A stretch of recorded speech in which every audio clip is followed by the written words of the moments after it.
Convido os irmãos a abrirem as Bíblias em Romanos, carta de Paulo aos Romanos, capítulo de número 8.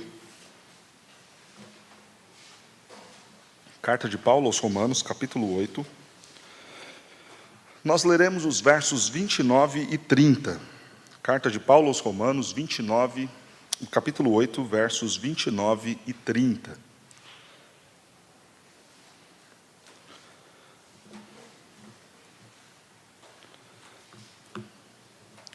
Nós falaremos hoje sobre dois aspectos da salvação, a regeneração e a conversão. Este assunto, regeneração e conversão, faz parte da área que nós chamamos na teologia de soteriologia. Sotero é a palavra grega para salvação. Por isso quem nasce em Salvador é soteropolitano. Então isso vem da palavra grega, sotero, que é salvação. Então, quando nós estudamos soteriologia, nós estamos estudando a doutrina acerca da salvação. E, ao falar desta doutrina, nós falamos, então, da eleição, da regeneração, da conversão, da santificação e da glorificação. Estas são as etapas que nós estudamos, as áreas que nós estudamos na doutrina da salvação. Nós não falaremos hoje, nem nestes próximos dias, sobre o aspecto ligado à eleição. Isso porque nós já tratamos muito deste assunto, nós somos uma igreja presbiteriana, calvinista, abordamos muito esse tema ligado à eleição do Senhor, feita desde antes da fundação do mundo, escolhendo para si aqueles que seriam salvos. Nós abordaremos a partir da ideia da regeneração. Veremos então regeneração, conversão. Na semana que vem, veremos a santificação, que é um aspecto importantíssimo, e pararemos possivelmente aí, ok? Então, Romanos capítulo 8, versos 29 e 30. Vamos ler juntos? Romanos 8, 29 e 30. Leiamos.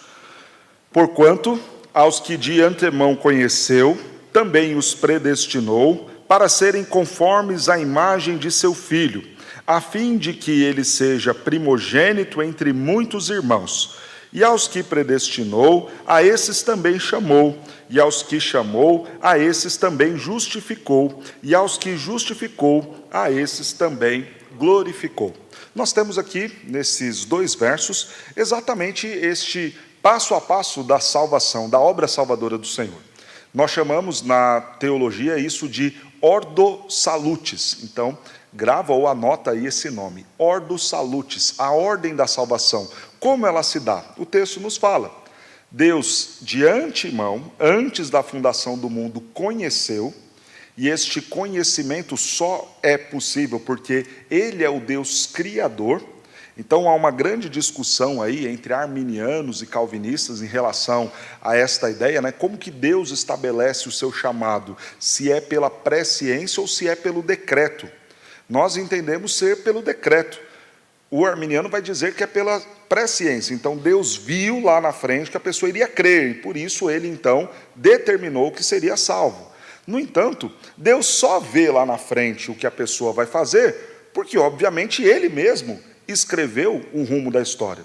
Do contrário, nós teríamos uma história completamente aberta, um futuro completamente aberto e incerto. Se nós temos aí a certeza que alguém lá na frente vai fazer alguma coisa, é porque, em alguma medida, Deus vai ter que interferir na história. Vou apenas ilustrar isso, né? Se nós imaginarmos o seguinte, não, Deus escolheu o presbítero Marcos porque ele viu lá de trás, antes da fundação do mundo, que o Marcos ia ser um sujeito bom, que ouviu o evangelho e ia crer. Então, uma vez que Deus teve a presciência sobre o que aconteceria com Marcos, Deus o predestinou. É assim que pensa o arminiano. Como é que é a forma que o calvinista pensa? Deus decretou que o Marcos iria crer. E é por isso que lá na frente, obviamente, ele ouviu o evangelho e creu. E por que nós pensamos assim? Porque se nós falarmos que Deus viu que o Marcos iria crer, quem garante que efetivamente isso se daria, se a escolha está nele, no Marcos, naquilo que ele vai fazer? Alguém para dar essa garantia teria que interferir na história. Se interferiu, já não tem livre-arbítrio. Se interferiu, já é decreto absoluto, já é a vontade decretiva de Deus agindo. O que nós estamos dizendo é o seguinte, ok, ainda que desde lá de trás Deus já tenha visto que o Marcos iria crer no Evangelho, a única coisa que pode garantir que efetivamente o Marcos vai crer é se Deus interferir para garantir que isso efetivamente aconteça. Porque se no meio do caminho o Marcos mudar de ideia, não vai dar certo. Não, mas o Marcos não vai mudar de ideia porque Deus não vai deixar isso acontecer. Pronto, então, se Deus não vai deixar que isso aconteça, é porque Deus já tirou dele o livre-arbítrio. Se Deus tirou dele o livre-arbítrio, Deus decretou, então, a sua salvação e, obviamente, cai naquilo que o calvinismo afirma. Que Deus de antemão conheceu, que Deus também predestinou para serem conformes à imagem do seu Filho, a fim de que ele seja o primogênito entre muitos. Então, Deus nos criou, deixou para nós tudo aquilo que nós seríamos e viveríamos, é a predeterminação do Senhor para todas as coisas, e há uma distinção aqui importante a ser feita entre predestinação e eleição. Deus predestina todos os fatos, para justos e injustos, independente da questão da salvação. Quando a gente fala da eleição, é uma escolha objetiva no que diz respeito apenas e tão somente ao aspecto da salvação. Então, embora às vezes esses termos sejam confundidos e até ganham quase que um ar de sinônimo, eleição e predestinação, quando nós falamos de predestinação, estamos falando de todos os acontecimentos. Quando nós falamos de eleição, estamos falando da escolha de Deus, especificamente para a salvação. Então, Deus predestinou todos os dias, Deus também, então, chamou, e este é o chamado por meio da mensagem do Evangelho, quando Ele nos desafia a crer nele, por meio de pessoas levantadas por Ele próprio, para comunicar a nós o Evangelho. A esses também justificou, e os que justificou, glorificou. E aí, esse termo justificação é o mais abrangente, porque ele vai pegar o ponto da regeneração, da conversão, do arrependimento, da fé, tudo englobado nessa única palavra, justificou. Então, o que é a ideia de justificou? É aquele coração que Deus já regenerou, que depois desta regeneração ele creu, por crer ele se arrepende, e tudo isso tem a ver com a fé. E, obviamente, estes que justificou, ele também vai garantir, vai preservar até o dia final a glorificação. Por isso aqui, obviamente, o cristão não perde a sua salvação, porque se Deus chamou, se Deus justificou, ele também glorificará, ele garante a conversão. Mas vamos lá. Mostrei para vocês a ordem da salvação, falei um pouquinho sobre isso, né? Então, eu vou novamente repetir aqui, tentando colocar em termos mais simples para que a gente consiga pensar, né? Aqui, ou estruturar na nossa cabeça. Deus, antes da fundação do mundo, elegeu, escolheu, Ele nos chama, Ele nos regenera, Ele nos faz, então, crer, vem aí, então, a conversão, o arrependimento, a fé, e, por fim, Ele nos santifica, nos glorifica no último dia, aquilo que vai acontecer, aquilo que nós chamamos de glorificação. Dúvidas até aqui, pessoal? Tranquilo? Ok. Se vocês tiverem dúvida, fiquem à vontade, ergam a mão aí e falem. Quando falamos de uma ordem da salvação, não nos esquecemos de que a ação de aplicar a graça de Deus ao pecador individual é um processo unitário, mas simplesmente ressaltamos o fato de que é possível distinguir vários movimentos no processo, que a obra de aplicação da redenção segue uma ordem definida e razoável e que Deus não infunde a plenitude da sua salvação ao pecador num único ato. Então, é claro que quando a gente pensa na conversão, nós estamos falando de muitos acontecimentos que estão ali se desenvolvendo e que estamos simplesmente dando nome a esses vários movimentos.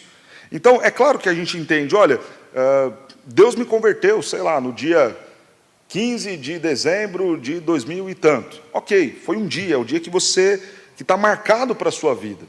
Mas muitas coisas estão ligadas à nossa salvação que vão além do dia 15 de dezembro. É antes da fundação do mundo, quando Deus te criou, quando Deus pensou naquele dia. É a preparação do Senhor em todo o tempo para que o Evangelho chegasse até você. É todo o trajeto da sua vida cristã até o último dia da glorificação. É claro, mas nós sabemos Estamos falando da salvação, que é um único ato, mas com muitos movimentos. Nós somos salvos por Cristo Jesus. Glória a Deus. E quando a gente vê esses muitos movimentos, não é para que nos traga qualquer tipo de confusão, mas é para que a gente veja o quão belo é este ato de Deus nos salvar. Então, eu quero que vocês, ao ouvirem essa aula de hoje, onde a gente fala um pouquinho da ordem da salvação, onde a gente entra nesse primeiro aspecto da regeneração, que vocês fiquem maravilhados com a forma de Deus trabalhar nos salvando. E pensem nisso, como não é um evento aleatório e isolado, mas planejado pelo Senhor. Isso aqui é algo belíssimo. Pensa aí na pessoa que pregou o Evangelho para você. O nome dessa pessoa, quem foi ela? Ou o dia, ou qual era o contexto, se você estava num culto, numa igreja. Agora pense cada uma das coisas que foram necessárias acontecer para que efetivamente você estivesse ali, naquele lugar, naquela hora, recebendo daquela pessoa a mensagem do Senhor. Isso não é obra do acaso. Está tudo dentro de um plano da salvação do Senhor. Quando a gente fala, então, olha, eu ouvi o Evangelho de alguém que já tinha recebido a mensagem, que recebeu de outro alguém, que recebeu de outro alguém. Ou então eu estava numa igreja, aquela igreja foi plantada por alguém, independente da denominação, de homens e mulheres usados pelo Senhor ao longo de muitos anos da história, e tudo aquilo, em alguma medida, era o plano do Senhor para que a salvação chegasse também a você. Então é belíssimo nós falarmos da salvação desta maneira. E veja quão gracioso é nós atribuirmos isso ao nosso Deus. Como é belo a gente olhar e falar, Deus é o autor da salvação, é aquele que consuma a salvação em nossas vidas, porque não foram eventos aleatórios, não foi um dia que eu acordei e falei, hoje eu quero crer em Jesus e pronto, e a minha vontade então mudou e me direcionou a isso. Não, foi algo belo, pensado e planejado pelo Senhor, desde antes da fundação do mundo até chegar o dia em que nós ouvimos a palavra do Senhor e dissemos, sim, eu creio, é isso que eu quero para a minha vida. E veja quantos outros passos ainda nós daremos, e hoje inclusive nós falaremos disso no nosso sermão, logo mais na exposição de Filipenses, quantos passos ainda nós daremos na nossa vida até a volta de Cristo Jesus. Ok. Vamos falar então da regeneração. Qual é a ideia de regenerar? Regeneração tem a ver com você dar vida, trazer vida àquele que estava morto. Abra sua Bíblia aí em Efésios, capítulo de número 2.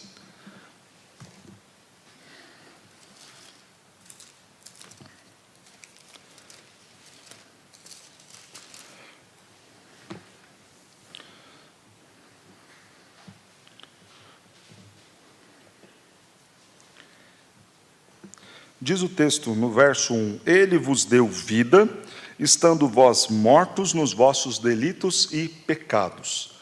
Sempre quando a gente pensar em regeneração, nós temos que pensar nesse sentido de Deus trazendo vida. Alguém que não tem vida tem condição de crer? Não. Tem condição de se voltar para Deus? Tem condição de arrependimento, de conversão? Não. A primeira ideia que nós pensamos então em Deus atuando, obviamente depois da eleição, é a necessidade da regeneração. Sabe aquela situação que você fala, puxa pastor, eu prego para a pessoa e parece que não dá em nada. Já cansei de falar. E é muito interessante a forma como as pessoas às vezes depositam em nós a expectativa de que podemos salvar alguém, né? Algumas pessoas chegam e falam, pastor, o senhor tem que ir lá conversar com fulano. Acho que se o senhor falar, a pessoa vai crer. E não é assim. É impressionante. Eu lembro de um caso, lá na igreja do Imbu, o primeiro lugar onde eu trabalhei como evangelista, sempre tinha um irmão que dormia todo sermão meu. Todo sermão ele dormia. Eu fiquei pensando, rapaz, eu devo pregar muito mal, né? Porque o irmão, eu não terminei nem a introdução, ele já começou a dormir e só acorda na hora do hino, no final da pregação. Eu falava, meu Deus, eu devo pregar muito mal. Aí eu lembro que um dia nós fomos lá em Pinheiros, né? O reverendo Hernandes estava pregando. Eu falei, não, eu vou ficar de olho nesse irmão, porque não é possível. E aí, daqui a pouco, o reverendo Hernandes ainda estava na introdução, ele começou a dormir. Eu falei, graças a Deus, não é só comigo. Não é só comigo, ele dorme em todo sermão mesmo. Mas já teve situação de você pensar assim, puxa, não, olha, eu tenho que levar lá no acampamento, porque no acampamento vai se converter. Ou então, não, olha, aquela grande conferência evangelística que vai ter na igreja, eu vou levar fulano, e aí você leva a pessoa e nada. Você fala, meu Deus, não é possível. E aí não importa quem vai ser o pregador, não importa qual vai ser o cenário, qual vai ser o contexto, porque está morto. Não adianta, não tem o que você faça. Nem o melhor médico vai curar alguém que já um defunto, que já morreu. Não tem jeito. Você pode, enquanto tem vida, procurar os melhores tratamentos. Aí vai fazer alguma diferença. Mas quando você tem vida, de virar e falar, não, olha, não vou aqui, vou em outro hospital, ou vou para um outro país me tratar, ou vou procurar o melhor especialista dessa área para conseguir a cura, porque você está falando de alguém que ainda tem vida. Mas de aquele que está morto em seu delito e pecado, não adianta. Aliás, fica aqui algo para a gente pensar, né? Uma aplicação, obviamente, que não é relacionada ao nosso estudo. Às vezes a gente pensa em fazer evangelismo ou cruzada evangelística, e às vezes um monte de igreja gasta com um cantor famoso, com um pregador famoso. E se você estiver pensando em efetivamente atingir um ímpio, um ímpio não sabe quem é Soraya Moraes, quem é Hernandes, quem é Augusto Nicodemos. O ímpio não conhece nenhum desses nomes. O crente conhece. Só que se você vai fazer a cruzada evangelística, que um monte de crente ir, então não foi uma cruzada evangelística, foi um evento gospel. Então, se você vai fazer uma cruzada evangelística, vai você mesmo ser o pregador, porque você, ou Hernandes, ou Augusto, colocado na frente do ímpio, para ele são as mesmas pessoas, desconhecidos. Porque não é o Hernandes que vai converter, não é o Augusto que vai converter, não é o pastor Jonatas que vai converter ninguém. E por melhor que seja a exposição de cada um desses grandes homens de Deus, se é morto e não experimentou a regeneração, não adianta. Você vai falar, você vai desenhar, você vai mostrar um filme, você vai comprar um livro, você vai dar um DVD e não vai adiantar. Porque o primeiro passo para a conversão de alguém é ter vida nesse coração. Sem vida, não tem como crer, não tem como se arrepender, não tem como ter fé, é impossível. Quando a gente fala de regeneração, a gente está falando então daquele primeiro ato de Deus em trazer vida para alguém que está morto. Ezequiel capítulo 36.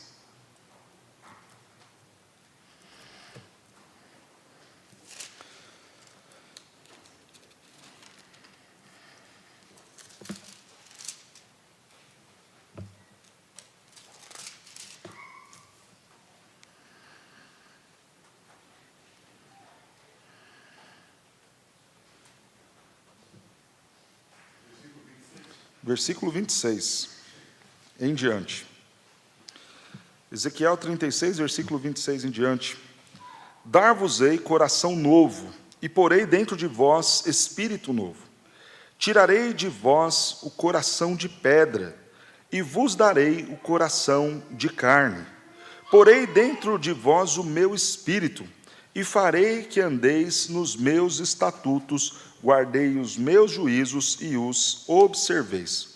Veja, irmãos, o que o texto vai nos colocar aqui, né? Para que haja a possibilidade de efetivamente acontecer a mudança, que mudança é essa? Aquilo que vai dizer o final do trecho que nós lemos. Para que guardeis os meus juízos e observeis os meus estatutos. Isso é o que se espera de alguém que se converteu, né? A pessoa agora se converteu, mudou de vida. O que ela faz? Aquele que desobedecia, que vivia uma vida doida, agora guarda os estatutos do Senhor, observa os seus mandamentos. Aí você fala, se converteu, o miserável agora está convertido, olha que mudança de vida. Mas para que isso aconteça, o que tem que vir antes? Deus tem que tirar o coração de pedra e colocar um coração de carne. Senão não adianta. A pessoa só vai conseguir ouvir o Evangelho e crer nele, e ter as mudanças que todos nós esperamos e queremos que as pessoas tenham, quando o quê? Quando Deus mudar o seu coração de pedra. Tirar o coração de pedra e colocar um coração de carne. Tirar algo que está morto e colocar no lugar algo vivo. Irmãos, a primeira coisa que você tem que fazer para alguém que não conhece a Cristo Jesus é orar por essa pessoa. Prega o Evangelho e ora, prega o Evangelho e ora, prega o Evangelho e ora. Porque é Deus quem vai converter o coração. E que oração é essa? Senhor, Tira o coração de pedra e põe o coração de carne. Tira o coração de pedra e põe o coração de carne. Para que na hora que eu pregar o Evangelho, esse coração possa efetivamente crer. Sabe o que me chama muito a atenção quando a gente fala dessa questão da eficácia do Evangelho num coração quebrantado? Talvez se nós fôssemos pesquisar um por um aqui, perguntando sobre o dia da conversão, talvez a maioria de vocês vai dizer que não foi por meio de um grande pregador.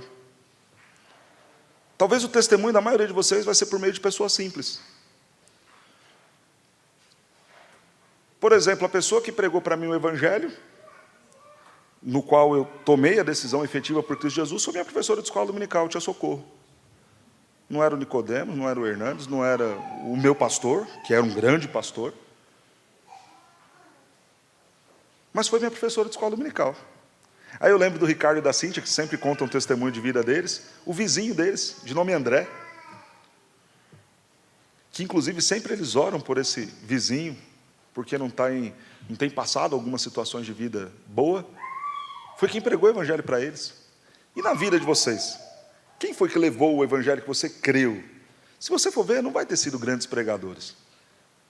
E talvez o mais curioso disso seja o seguinte, justamente para que Deus nos mostre que qualquer um pode pregar o Evangelho. Porque a obra da salvação, da conversão, quem efetua é Deus. Imagine se nós dependêssemos só de grandes teólogos para a proclamação do Evangelho. Estaria perdido. Porque a maioria dos grandes teólogos não prega o Evangelho. Agora Deus usa pessoas simples. E nos convence disso para que nós também tenhamos o desejo de sermos usados na conversão de outras pessoas. Para irmos até outras pessoas e falarmos do Evangelho de Jesus para elas.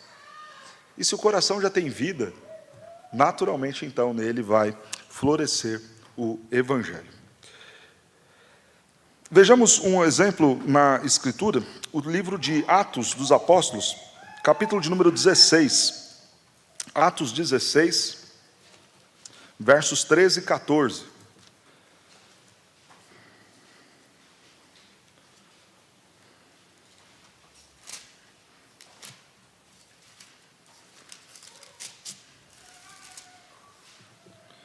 Atos 16, 13 e 14 diz assim: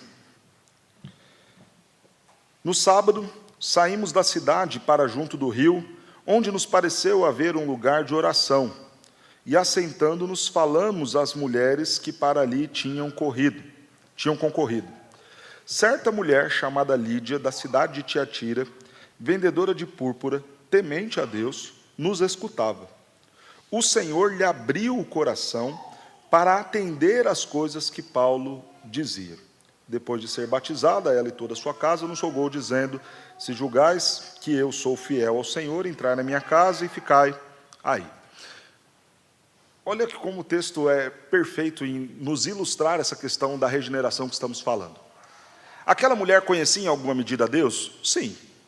Diz o texto que ela era inclusive temente a Deus. Diz mais o texto que eles procuraram um lugar onde parecia ser um lugar de orações, onde as pessoas estavam reunidas para orar.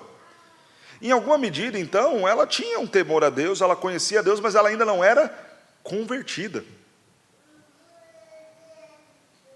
Ela ouve o Evangelho, mas algo precisava acontecer antes.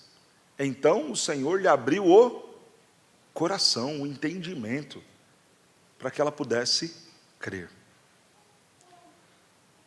Um desafio que eu coloco para a minha vida é poder investir o mesmo tempo que eu gasto para preparar um sermão em oração pelo mesmo. Melhor ainda será no dia que isso for superior.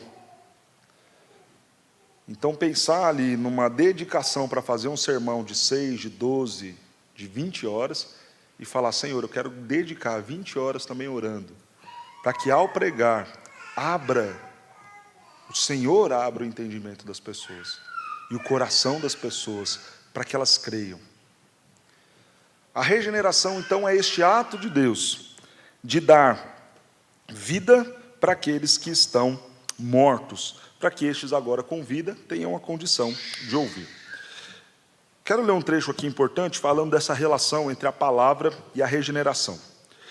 Já dissemos que Deus geralmente regenera alguém enquanto essa pessoa está ouvindo a palavra. Contudo, não podemos dizer que a palavra pregada seja estritamente falando, o instrumento da regeneração. Deus opera a regeneração sem uso de meios. Ela é um ato da onipotência imediata de Deus, para efetuar a implantação da vida. O Espírito não precisa de nada, mas a palavra geralmente está presente no momento da regeneração. Até porque a conversão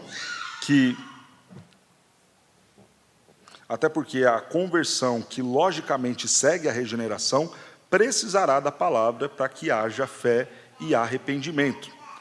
Nesse sentido, Tiago fala da regeneração pela palavra, pois, segundo o seu poder, o seu querer, ele nos gerou pela palavra da verdade, para que fôssemos como que primícias das suas criaturas. Há uma relação entre a regeneração e a palavra. E o autor vai dizer que isto geralmente acontece porque a regeneração é o ato que imediatamente antecede a conversão. Se a conversão se dá pela palavra, é natural que essa regeneração aconteça no momento em que a palavra está sendo pregada. No entanto, nós não podemos dizer que Deus precisa da pregação para regenerar alguém. Deus ele é soberano nesse sentido. E claro que na sua soberania, ele determina que o meio para que corações e vidas sejam alcançadas se dê por meio da palavra. O que a gente está querendo dizer com isso? Deus pode alcançar alguém, regenerar alguém, que não por meio da palavra? Pode, porque Deus ele é soberano e move corações do jeito que Ele quiser e se Ele quiser. O que ordinariamente Ele faz? Faz por meio da palavra, por meio da pregação, por meio da exposição. E, obviamente, um coração regenerado, espera-se dele o próximo passo, que é a conversão. E a conversão sempre se dará pela palavra. Mas a regeneração em si é um ato que antecede a conversão. Então, primeiro a pessoa é regenerada, ganha vida, e depois ela é convertida. São momentos distintos. A conversão sempre se dará por meio da palavra. A regeneração, não necessariamente. Alguém pode ter vida, e justamente este ato de ter vida, conduzir todos os seus próximos passos para ir até alguém que vai lhe pregar a palavra, e então ter a conversão e todos os passos seguintes da vida cristã. Mas a regeneração, ela independe, é um ato soberano de Deus ao dar vida. Ok? Diga. Pode acontecer da pessoa ser regenerada hoje, daqui a anos, Se pode ou não, é muito difícil nós determinarmos isso, ou dizer que sim ou que não, tendo em vista que é um ato soberano de Deus, né? Tudo que é do ato soberano do Senhor, e que depende exclusivamente dele, Ele faz do jeito que Ele quiser, né? Então, se eu disser que não, Paulo, é impossível.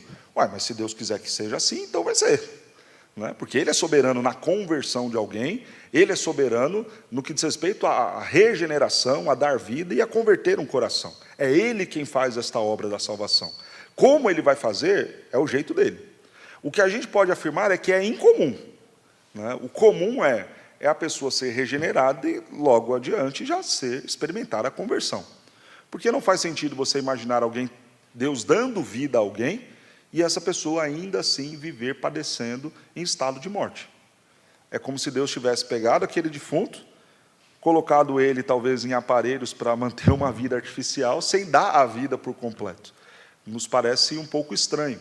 É mais justo, então, imaginarmos que este Deus que deu vida a esta pessoa, já logo adiante também o faça gozar com plenitude essa vida. Mesmo porque o propósito da regeneração e da nossa conversão é nós glorificarmos a Deus. Então Deus não vai nos regenerar para que a gente viva sem o glorificar, né? Quanto antes nós regenerados estivermos, antes então nos converteremos e logo estaremos bendizendo e adorando ao Senhor. Aliás, semana que vem a gente vai falar sobre santificação, né?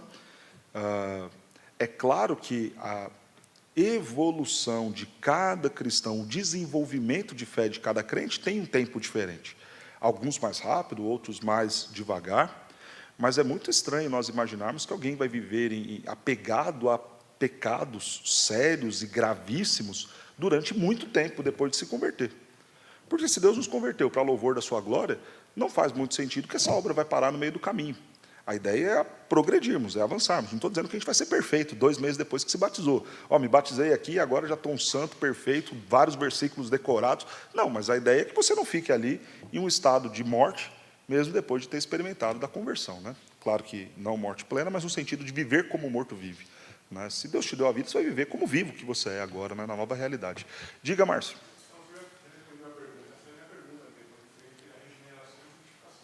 Certo, perfeito. A regeneração é algo pontual. A regeneração é um ato exclusivo de Deus, sem participação humana. A conversão é a forma que o regenerado vai responder ao Evangelho. E a santificação já é um ato onde há participação humana, há a participação também, obviamente, de Deus, né? Deus quem vai também nos santificar. E, obviamente, a gente trabalha também pela nossa santificação. A regeneração, não. A regeneração é um ato que a gente chama de monergista, né? Exclusivo de Deus. Diga, Mateus. Você comentou a questão do modo ordinário e modo extraordinário. Perfeito. É como um relato de missionários, né? Você tem esses modos extraordinários Sim. de chamados lá. Exato. Você percebe que mesmo nos modos extraordinários, A conversão passa pela palavra. passa pela palavra. A conversão passa pela palavra. O que o Mateus está dando falando do contexto missionário, né? É interessante. O reverendo Mateus,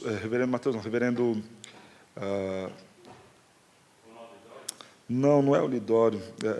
É um missionário, ele não é muito conhecido, me fugiu o nome dele agora. Ele foi em nossa igreja e compartilhou uma situação que ele viveu no Senegal.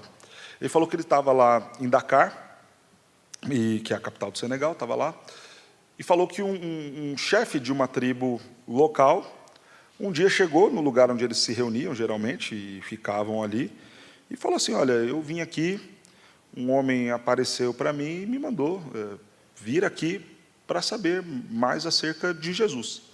Era um chefe de uma tribo tribal, muçulmano, que não tinha o menor conhecimento acerca da pessoa de Cristo. Estamos falando de um país que não tem a cultura cristã como a nossa, né? E chegou lá e bateu.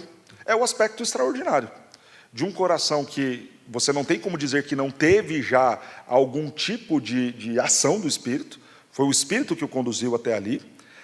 Já tem vida, já está pronto para receber o Evangelho. Agora ele vai ser convertido por meio da pregação. Então, essa ação regeneradora de Deus, que é soberana e que não depende do homem, não depende da palavra ser pregada, ela vai acontecer e geralmente acompanhada da palavra, porque logo depois vem a conversão, e a conversão sempre passa pela proclamação do Evangelho. Mas eventos extraordinários assim, que não é a forma ordinária e comum de Deus fazer, via de regra, ficam mais possíveis e visíveis em contextos missionários, né? Vamos lá, vamos avançar, falando ainda sobre a regeneração. 1 de Pedro, capítulo 1, verso 23. 1 Pedro 1, 23. Primeira carta de Pedro, capítulo 1, versículo 23.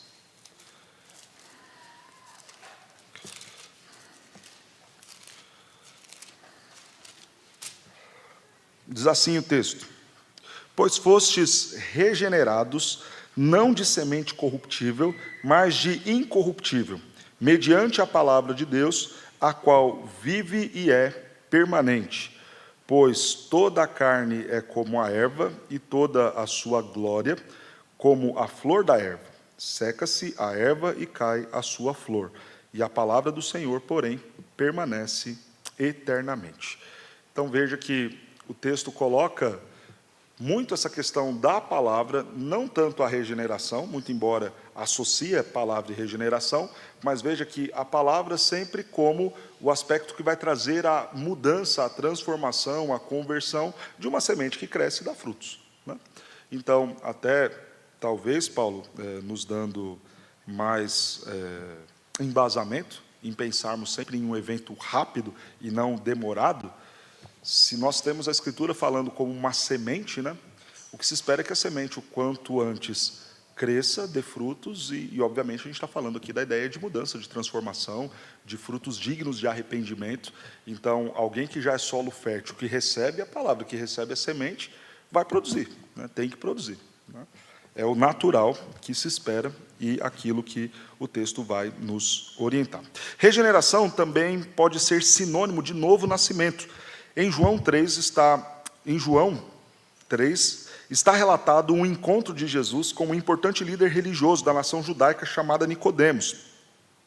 Jesus pregou para Nicodemos. Vamos ver o texto lá, João 3:3. Evangelho de João, capítulo 3, verso 3.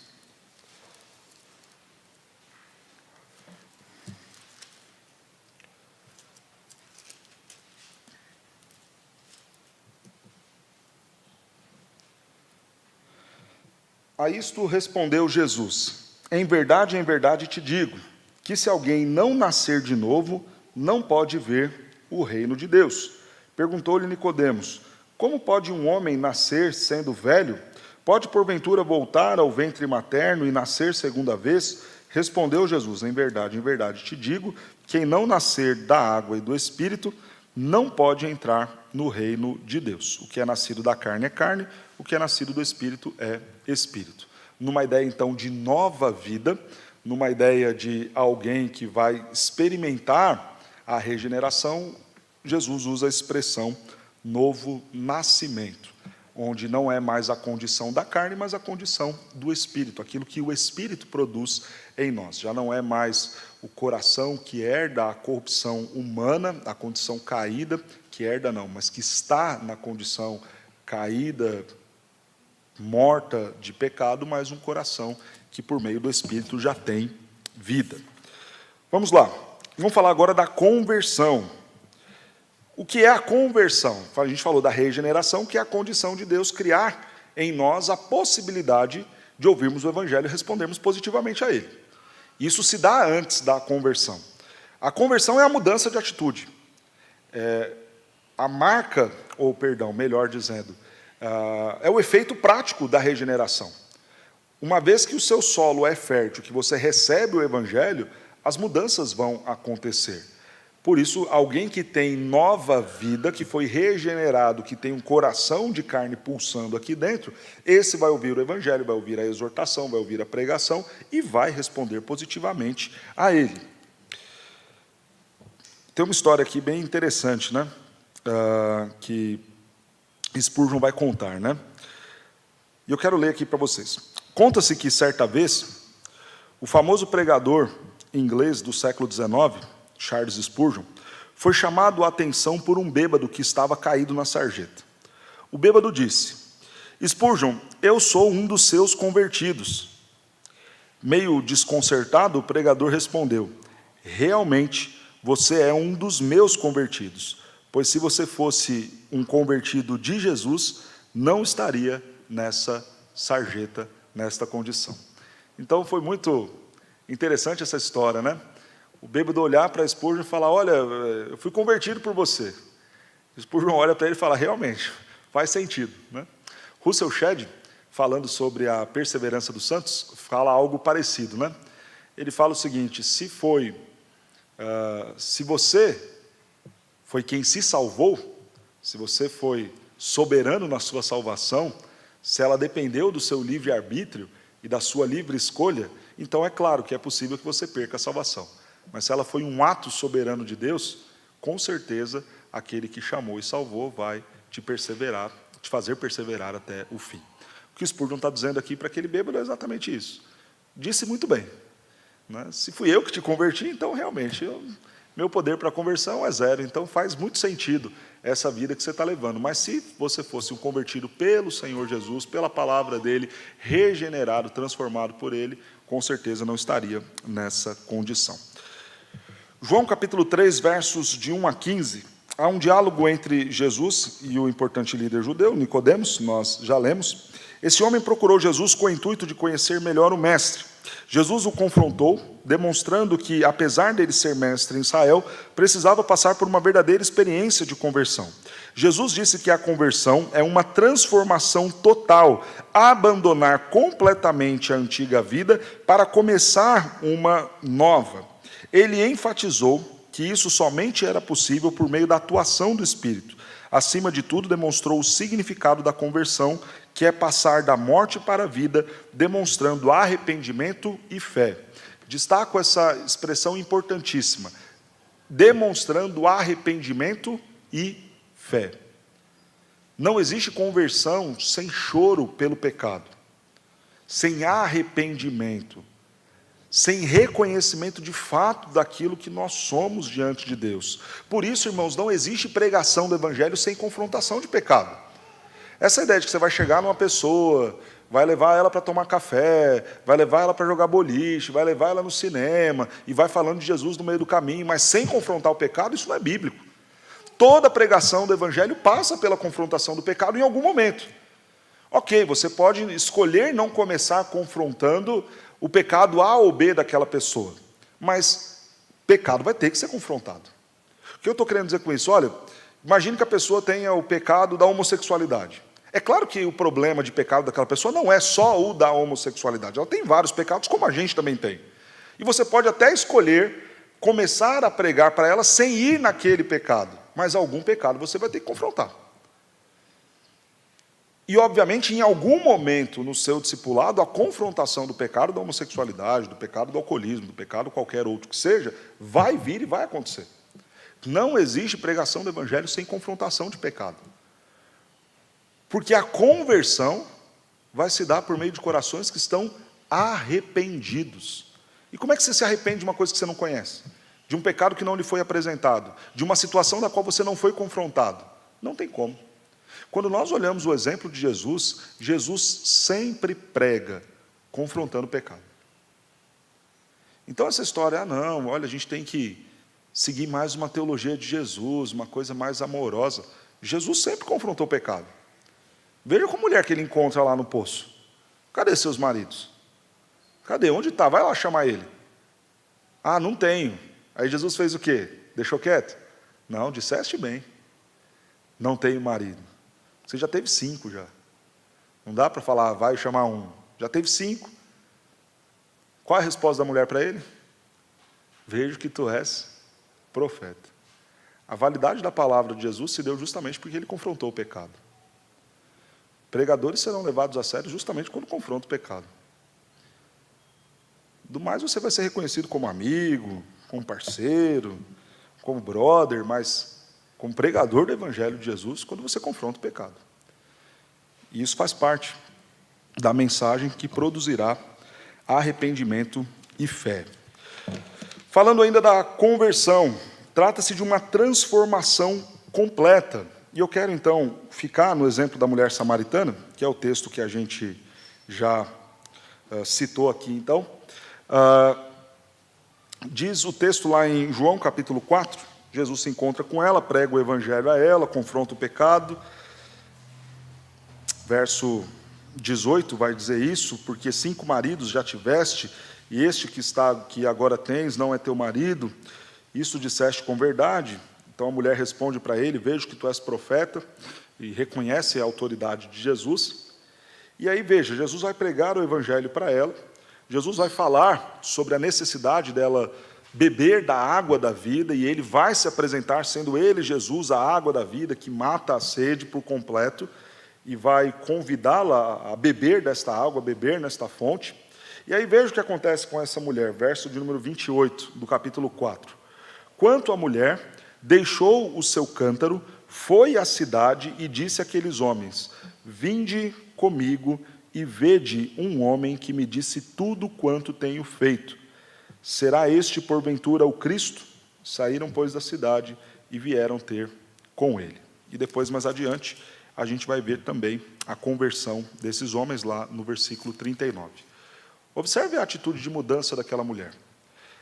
Depois que ela é confrontada no seu pecado, ela entra com um papo teológico com Jesus sobre o lugar certo onde se deveria adorar. Então ela desvia o assunto, desvia o foco. Jesus está confrontando o pecado, mas ela quer saber de teologia. Porque todo pecador miserável é esse. Você prega o evangelho, ele quer discutir teologia, ele quer discutir o sexo dos anjos, ele quer discutir sobre a autoridade e inerrância da Escritura. Ele não quer falar do pecado dele e tratar o pecado, ele quer primeiro acusar a igreja de algum erro, quer primeiro ver algum desvio doutrinário de alguma parte, porque o importante é desviar o assunto e não tratar o que efetivamente tem que ser tratado. E foi isso que essa mulher fez, desviou o assunto. Vamos falar de teologia, Jesus, deixa esse negócio dos meus pecados e dos meus maridos para lá. E Jesus, obviamente, responde à questão teológica, mas volta a enfatizar a necessidade dela beber da água da vida, a água que mataria a sede. Por que eu estou destacando isso? Porque quando essa mulher vai falar para os homens, e o entendimento nosso aqui, pela forma como o texto se apresenta, né, aqueles homens, então uma ideia de referência como se ela tivesse ido justamente atrás daqueles com quem ela havia pecado, na cidade, então voltado atrás para tratar ou resolver a sua situação de pecado. Então alguém que experimenta essa transformação de vida vai lá na cidade ao encontro daqueles homens com quem ela havia errado, falhado, pecado, e vai falar de Jesus. E veja o que ela vai falar da questão teológica? Não. Vinde comigo e vede um homem que me disse tudo quanto tenho feito. Então observem que houve, de fato, a transformação e a mudança justamente porque, quando ela vai ao encontro daqueles homens, ela já está indo resolver um problema do seu pecado. E, ao encontrar com eles, não é a questão teológica que ela vai levantar e argumentar com eles, e falar com eles, mas a questão do pecado que foi confrontado. Porque ela entendeu qual era o grande problema da vida dela. O que afastava de Deus. Não era uma questão de ser samaritana, não era uma questão do lugar de adoração, mas era a condição do seu pecado, que afastava do Senhor, e entendeu que aquilo que poderia lhe aproximar não era um monte, não era um rito cerimonial, mas era uma pessoa, era Cristo Jesus. E é isso que ela vai convidar aqueles homens a fazerem. Vamos lá, vamos ver. Passa por essa mudança, por essa transformação. Se a gente for olhar a Escritura, nós temos outros exemplos. O exemplo do próprio apóstolo Paulo, indo para Damasco para matar os cristãos, agora entra na cidade para pregar o evangelho. E a mudança radical de vida dele, de doutor da lei e perseguidor de cristãos, ele vai virar justamente alguém que vai ir contra essa salvação pela lei, e justamente aquele que vai pregar aos gentios. É uma mudança radical, uma transformação. Todo coração regenerado, ao ouvir a palavra, experimenta a conversão, e ao ser convertido tem mudança radical de vida. Então, irmãos, não dá para a gente ficar aceitando muito esse discurso do camarada que se converteu e não mudou nada. Volto a dizer, e a gente mais uma vez, vamos falar disso com mais calma na semana que vem sobre santificação. É um processo, para alguns mais rápido, para outros mais devagar, mas de qualquer forma, a mudança radical já existe. Uma mudança notável já existe. Tem uma revista de escola dominical, escrita pelo reverendo Arival, que chama-se Dieta Espiritual. E ele vai fazer essa ilustração daquilo que é uma mudança de hábito alimentar, de uma dieta, justamente com a ideia da regeneração, da conversão e tudo mais. E ele vai usar a santificação com uma ideia de disciplina e dieta, de onde a gente se alimenta da palavra, e, obviamente, vai adquirindo hábitos mais saudáveis para a nossa vida como um todo. E ele usa, logo na primeira lição, se não me engano, na primeira ou na segunda lição, justamente esse exemplo, essa ilustração. Olha, alguém que muda a sua vida, no que diz respeito à alimentação, drasticamente, ela já muda aquilo que está no seu prato. É claro que a mudança física vai demorar ainda alguns meses, talvez alguns anos, né? Para a pessoa que tem 150 quilos como eu, chegar a ter 100, vai demorar um tempo. Mas o prato muda no mesmo dia. Uma mudança radical, pelo menos, já vai acontecer. Talvez, efetivamente, para todos verem, demore alguns meses, demore alguns anos. Mas, efetivamente, alguma coisa radicalmente já muda para alguém que se converte. É semelhante à dieta. Alguma coisa mínima já vai mudar de forma radical. Mas o que está acontecendo? Por que você está comendo só isso? Não, porque eu mudei. Quem vê na rua no dia seguinte talvez não perceba. Quem não convive todo dia talvez não perceba, não mudou nada, é fulano ainda. Mas quem está perto, vendo alguma coisa radicalmente, já mudou. E, obviamente, dá mais algum tempo e isso vai ficar notório para todo mundo. Assim é a ideia da conversão. Alguma coisa radicalmente já vai mudar. Tem que mudar. Ainda que efeitos mais marcantes desta mudança só venham a ser notados mais adiante. É uma experiência espiritual genuína. É o selo do Senhor. Vamos lá em Efésios, capítulo 1. Efésios, capítulo 1.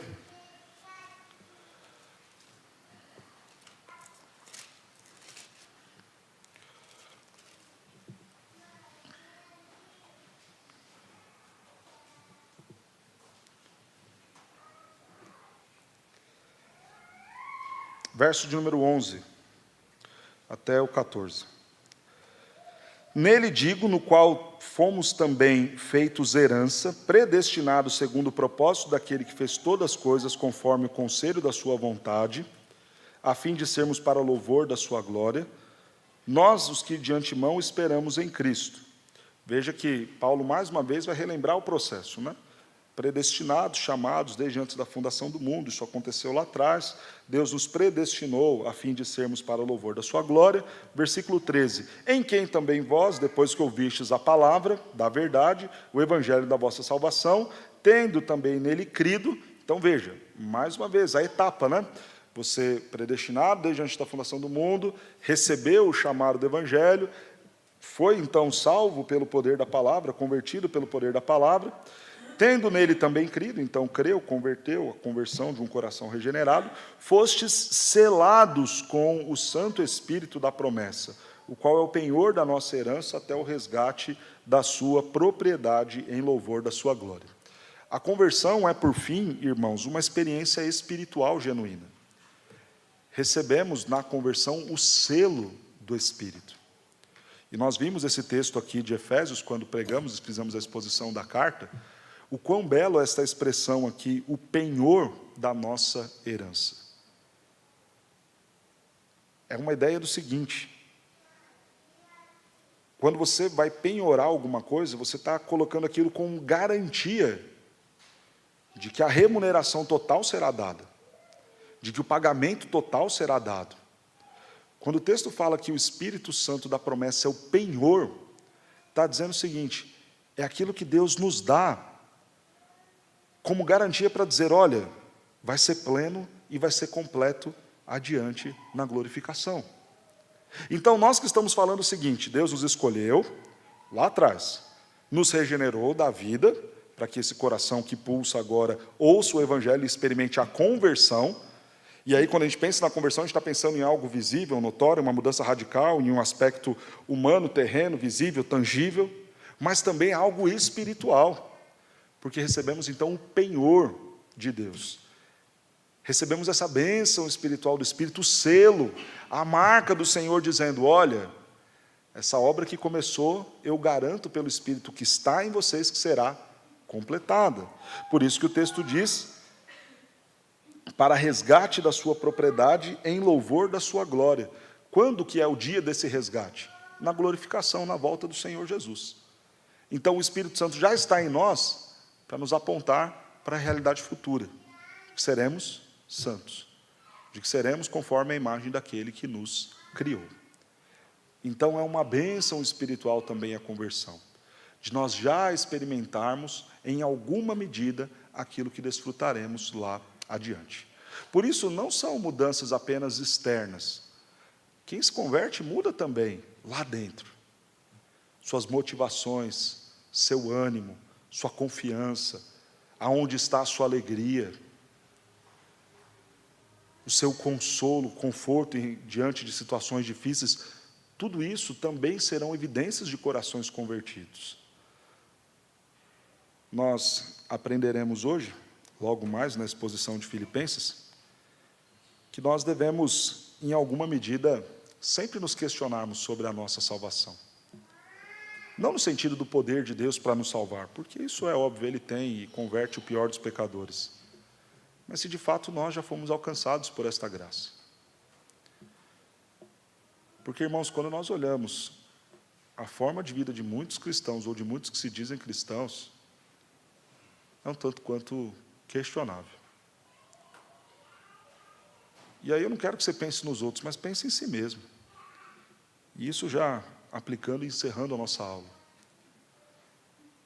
Houve de fato a regeneração, a vida do meu coração. Quando eu ouço os mandamentos, estatutos do Senhor, isso mexe comigo de alguma medida? Ou eu fico indiferente a toda a mensagem do Senhor? Porque aí a gente lembra lá do texto de Ezequiel: colocarei um coração de carne, para que vocês ouçam e cumpram os meus estatutos, guardem os meus juízos. Será que a gente tem sido assim? Ou será que o nosso coração é uma pedra, que às vezes o pastor vai lá, fala de um pecado, nada muda no dia seguinte? Às vezes a gente é como uma criança, e eu falo criança do tamanho do João Pedro, meu filho, que é uma experiência que eu tenho vivido. Tem hora que você fala e eu tenho convicção, ele não entendeu nada. Ele foi completamente indiferente àquilo que eu disse a ele.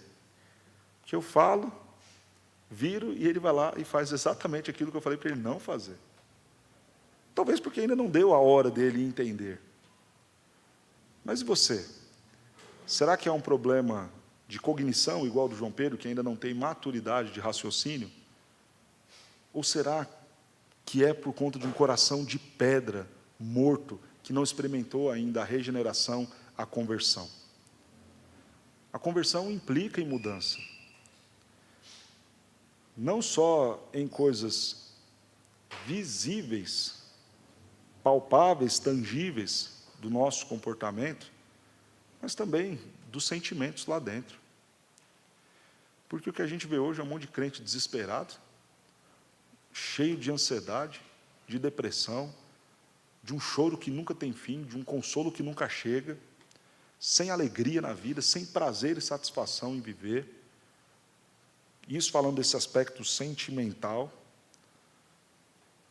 Crentes que não têm nenhum apego em cumprir a palavra de Deus, que ainda se valem de uma desculpa nojenta do tipo: vivo na graça, não me importo com a lei, e tomam isso como um meio para validar uma vida de pecados, de indiferença a cumprir e obedecer a palavra do Senhor.